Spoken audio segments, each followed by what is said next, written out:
I'm not exactly a Navy SEAL. Navy SEALs are physically strong, highly trained, laser focused, capable. They get their mission done. I'm not exactly a Navy SEAL. I'm old. I'm a little bit ADD, so I'm easily distracted. I lose my focus all the time. When things are moving quick, I'm not really very capable. Last year on my birthday, my two sons, they gave me a watch, and it's modeled after the French Navy SEALs watch of the 1970s. It makes me feel more capable. When my boys found out that I was going to honeymoon in the Caribbean, they both came to me and said, "You've got to go in the ocean in your watch. That thing can handle like 1,000,000 feet under the water. You've got to fulfill this watch's purpose." What they were talking about is what Aristotle called telos. Telos means, for Aristotle, everything has some final purpose. It has a goal. Objects, things, people, they all have a final purpose, a telos. And my boys wanted me to fulfill this watch's telos. So I'm down on the beach in the Caribbean by my honeymoon, having my honeymoon, and I decide I'm going to take a picture of this watch underwater. So now I had a mission, right? So I grabbed my cell phone, and my idea was wade out into the ocean far enough, and then get my left hand under the water, keeping the cell phone above the water, because water is not the telos of a cell phone. And so I'm wading out into the ocean. The water's about up to my neck, and I see a pile of seaweed, and I think, if I get this watch under the water in that seaweed, cool photo, right? So I'm holding the cell phone up. I'm timing the set of waves. I'm on a mission, and I'm trying to be capable, and suddenly I see it's the perfect moment for a shot, and I start clicking, and I lose sight of a big wave that was just coming upon me. It overtakes me. The water goes right up the USB port of my cell phone. So now I'm on a mission. I just lost comms. And so I go, abort, abort, and I come out of the ocean. It was a complete fail. My cell phone went dead. I went back and sat on my beach towel. I'm not exactly a Navy SEAL, but I was there on a bigger mission. It was my honeymoon. And the rest of the honeymoon, it was all just wonderful.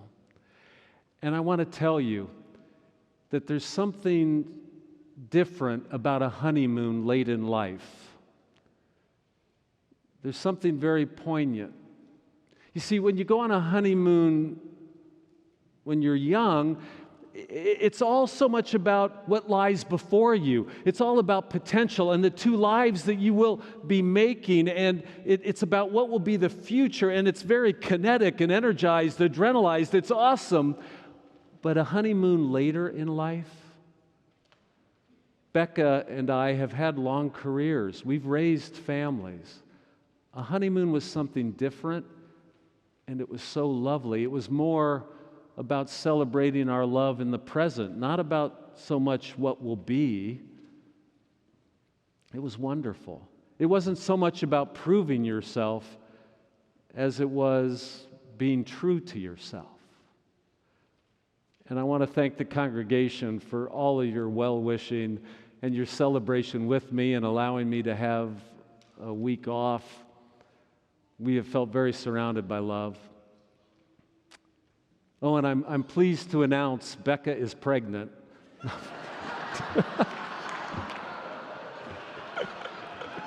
No.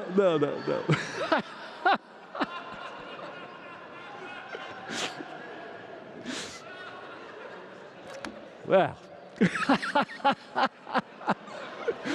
okay. I don't know where to go from there. No, it's.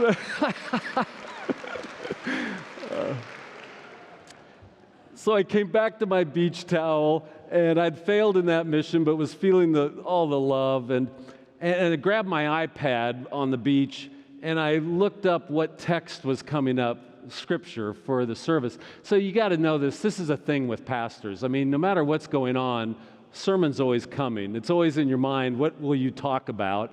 And so I was looking up the passage. There I was on my honeymoon, and the passage was Mark 12, where Jesus tells us the greatest thing is love. That's the greatest thing. To love God, to love yourself and neighbor, love is the greatest thing. And there I was celebrating the greatness of love all week long, and that's the text, and that's how the Bible works. It can go right to your heart.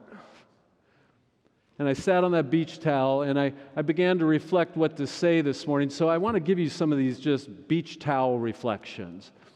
I mean, actually, normally you get Stairmaster reflections because my sermons come when I'm working out usually. But I'm just sitting there in the sun, basking in the sun. So let's bask in the light of the true sun right now. I started to think about Mark 12. The Gospel of Mark, it begins with a speed and a purpose. Suddenly, in the Gospel of Mark, Jesus just appears. He's a 20-something. He just appears at the River Jordan, fully grown. There's no birth story in the Gospel of Mark. Right away, it seems to be saying, you don't really need stories of a miraculous birth because He's the miracle.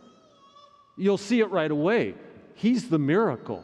And He gets baptized, and the Holy Spirit leads Him off into the desert to be tempted. He makes it through those temptations, and He comes back. He immediately calls disciples. He's starting a movement. John the Baptist is arrested and imprisoned, and now Jesus takes over, and He leads these disciples on a mission. They're not Navy SEALs either, but this mission transcends all of that. They begin to go around villages preaching and teaching about the kingdom of God. Jesus begins to perform miracles. He heals the man with an unclean spirit. He heals the leper, and throngs begin to surround them because they can sense this healing power radiating, and He starts teaching them in parables, which is amazing. Right early in Mark, He tells the parable of the sower, that there will be good seed thrown out, but are you good soil? Will it take root in you? And then He tells the parable of the mustard seed about how it can be that there can be small things, like even this ragtag group of disciples and this poor carpenter. There can be these small things that become everything. And He starts performing miracles. He walks on the water. He stills the storm. He feeds the 4,000. And then He heads into the tombs, that amazing scene with the Gerasene demoniac, this man living in the tombs, this man lost, and brings him back to life. And then we move to the mountain of transfiguration where He is transformed in the disciples' eye. He is the pure, shining light of the divine. But then as they come down the mountain, He tells them that death is part of God's plan, that He must die. Death is the full transformation for all of us. He must die. 3 times He teaches them He will be crucified. They don't want to hear it. They love Him too much. It's hard to hear our loved ones will die. They do not want to hear it. He goes into Jerusalem, and then right there, He is now ready to give you the very essence of His message. That He was teaching and preaching in His actions, in His purpose. He's now ready to tell you, to sum it all up. What's He about? Love. He offers the great commandment, love God with all your heart, mind, and soul, and love your neighbor as yourself. Jesus is called Rabbi in the Gospel of Mark. And this amazing rabbi searches his own scriptures. Love God with all your heart, mind, and soul. That's the Shema. That's the 6th chapter in Deuteronomy. He's going to the heart of the scriptures in his own tradition to crystallize this message of what he's about. The Shema in Deuteronomy, and then he skips to Leviticus 19. He really knows his scriptures. He combines Leviticus 19, love your neighbor as yourself, with Deuteronomy 6, and when he goes to Leviticus 19, oh, how he knows what he's doing. That line, love your neighbor as yourself, in Leviticus is only 25 verses away from a line of hate that has been used to put down gay people. He doesn't go there. He goes to love. There was a line in a movie that has just stuck with me. It's this: the greatest thing you will ever learn is just to love and to be loved in return. There's nothing greater. Jesus is reminding us this is the essence of religion. There's nothing greater. And churches knew that. All through church history, churches have used that great commandment of Jesus to sum up what their mission is. In 1866, when this church began, we named our mission statement, to increase the love of God and neighbor. Going right to Mark 12, that is what we are about, to increase the love. What is religion about? To increase the love. What is all of this? To increase the love.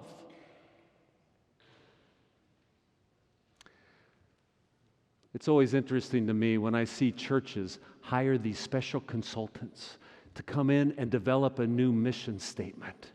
And they'll hold these seminars, and the church will huddle for months after months to create some perfectly encapsulated mission statement. We've already got one, folks. Jesus gave it to us. Don't hire a consultant. We've got the gospel. Increase the love.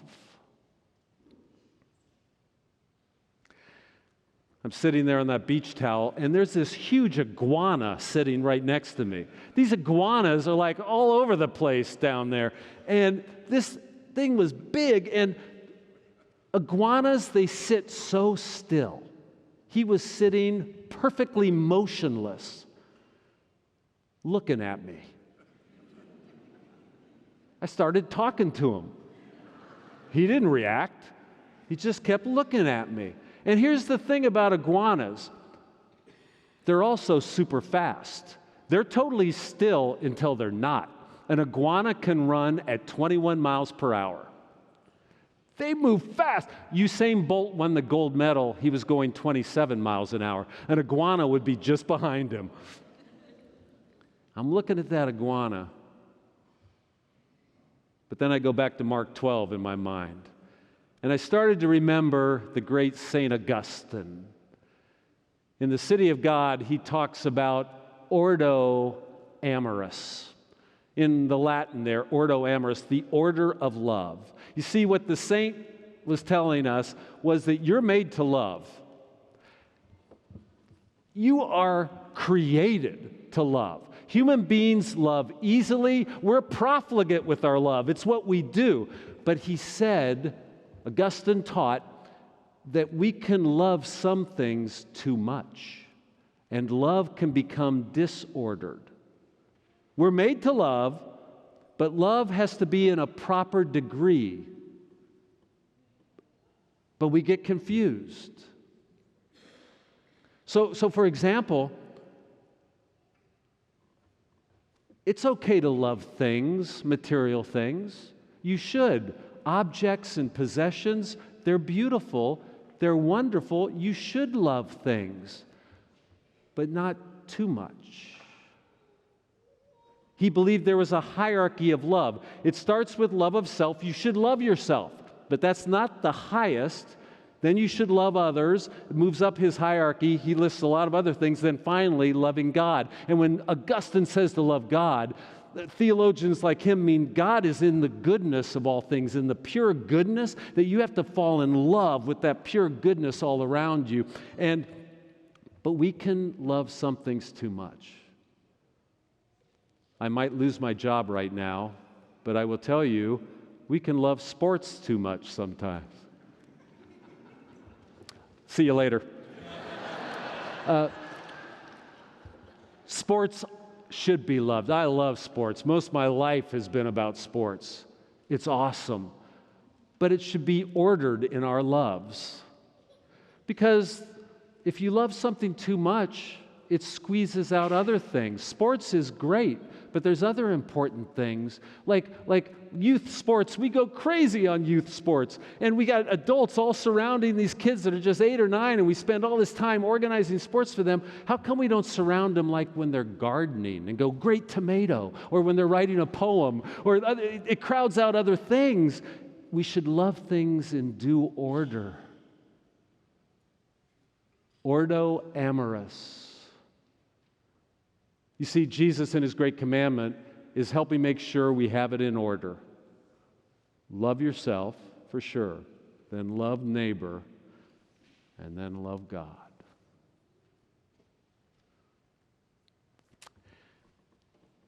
So at this resort, they actually will serve you a drink when you're sitting on the beach. And I ordered a pina colada. And that began to raise the question, is it theologically appropriate to form a sermon while you're drinking a pina colada? I don't have any answer for that. But it was kind of fun. Mark chapter 12. This sentence about loving God with your heart, mind, and soul began to speak to me. That the heart is about feeling, the mind is about intellection and good ideas, and the soul is your uniqueness. Your soul, you're a unique, one-time created soul. And so we're being told to love with our feelings and with our minds, and then love in your unique way. I feel like religion often falls out of balance on that. Some religions are all about heart and emotion, and it's awesome. We were supposed to love with our heart, but it's all about feeling and emotion, and it can lose good ideas. There can be some really bad theology with a lot of emotion. Oh, some religions fall too much into the cognitive. I mean, the Congregational Church. We founded Yale and Harvard and Dartmouth, and we can be very heady. We think it's all about good ideas. We can lose a sense of some emotion. And religion can fall into groupthink, where like you think religion is about just some conforming to some ideas or groupthink about, but he's telling us to love in our own way. You have to find your own way to love Jesus Christ, to love God. It's going to be your own expression, your own understanding in the fullness of your soul. Love God with your heart and your mind and your soul. He's making sure love is expansive, capacious. It's holistic love, body, mind, and soul.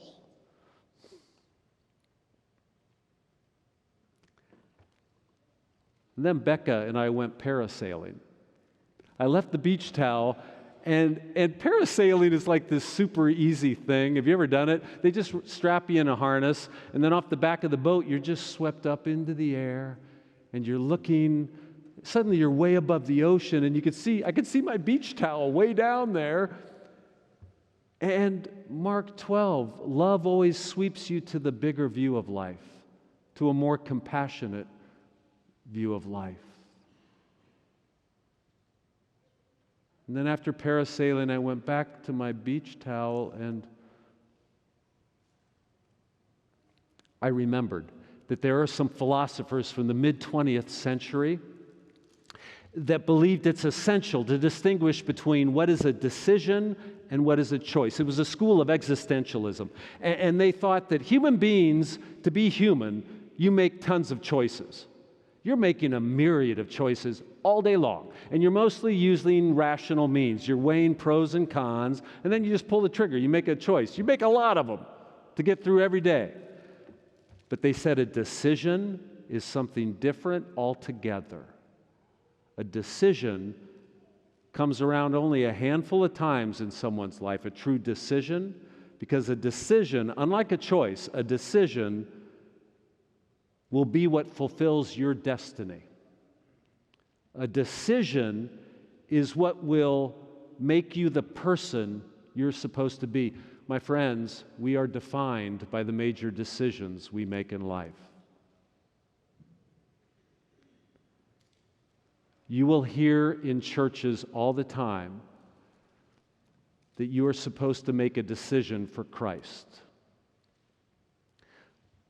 But the problem is, in so many places, it's framed with fear behind it, or almost a scare tactic. Unless you decide for Jesus Christ, you're going to hell. Unless you decide for Jesus Christ, you're not saved. It piles on guilt and fear and control.